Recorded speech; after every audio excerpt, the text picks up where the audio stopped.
Punchline, Laurence Ferrari sur Europe 1.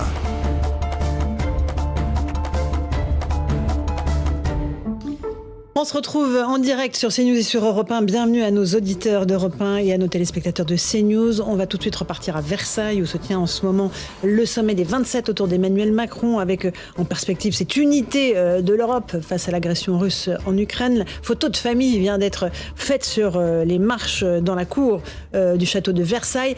Sur place, Samy Sfaxi, évidemment avec Florian Paume. Samy, c'est une réunion importante. Il s'agit de trouver la voie de l'Europe, l'unité de l'Europe.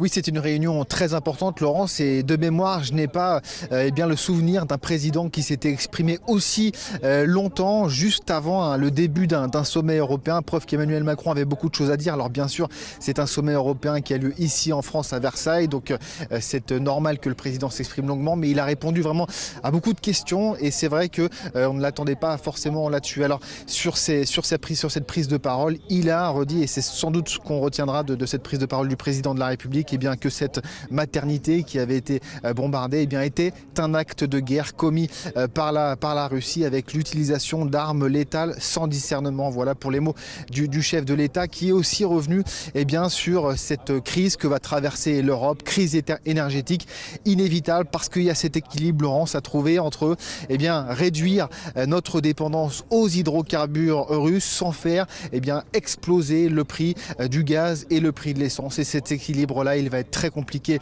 à tenir. Sans doute que dans les prochaines semaines et dans les prochains mois, le prix de l'essence, le prix du gaz va continuer d'augmenter sensiblement. Et pour cela, il va falloir que les gouvernements, que les 27 chefs d'État et Premiers ministres décident d'apporter, de mettre en tout cas la main à la poche pour aider les Européens à faire face à cette crise énergétique. Et c'est tout l'objet de ce sommet qui va se tenir ici pendant 2 jours. Ça va être compliqué. Il y a des idées sur le papier, mais dans les faits, c'est ce que je vous disais tout à l'heure, c'est très très compliqué à mettre en place.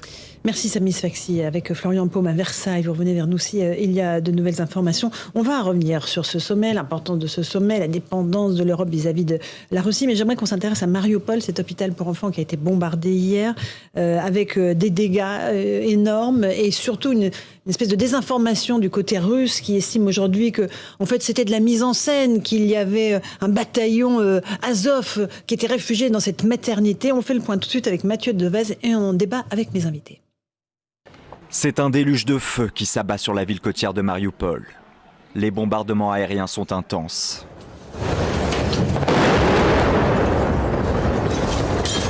Et viennent frapper cet hôpital pédiatrique. La profondeur de ce cratère témoigne de la violence des déflagrations. Ceux qui ont réussi à évacuer les lieux sains et saufs sont sous le choc. Hébétés par le souffle des explosions. Ce soldat ukrainien tente de rassurer un petit garçon qui ne retrouve pas sa mère. À l'intérieur du bâtiment, les secours évacuent les blessés des décombres. Parmi eux, une femme enceinte. Pour le président ukrainien Zelensky, cet événement tragique doit entraîner une réaction des Européens. La frappe aérienne sur la maternité est la preuve ultime, la preuve que le génocide des Ukrainiens est en cours. Européens, vous ne pouvez pas dire que vous n'avez pas vu ce qui est arrivé aux Ukrainiens, à Mariupol, aux habitants de Mariupol. Vous avez vu, vous savez. Cette attaque, qui a fait plusieurs morts et une dizaine de blessés, a provoqué l'indignation générale. Le Royaume-Uni dénonce un bombardement immoral, la Maison-Blanche un usage barbare de la force contre les civils. L'Union européenne condamne quant à elle un crime de guerre odieux.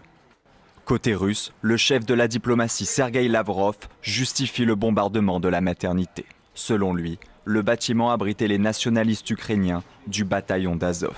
Voilà, et Emmanuel Macron qualifie cela d'acte de guerre indigne. Patricia Alémonière, on voit là les images de ce tour de table des 27 qui sont réunis en ce moment à Versailles. Pour nos auditeurs, ils sont une immense table,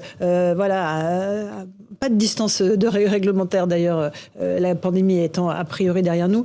Mais sur Mariupol, il y a unanimité du côté des Européens et des Américains et du monde entier. On le voit dans les déclarations, il y a une unanimité dans les condamnations.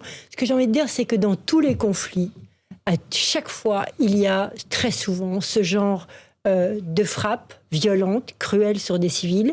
Et chaque fois, les deux parties prenantes se disent, l'un, que cet endroit abritait, en dehors des civils, des militaires, et les autres disent non. C'est récurrent. Oui, les boucliers humains, on a entendu ça dans toutes les guerres. C'est récurrent, mais ce qui me frappe le plus dans cette histoire, c'est que cette technique de frapper les hôpitaux, on l'a vu à l'œuvre en Syrie.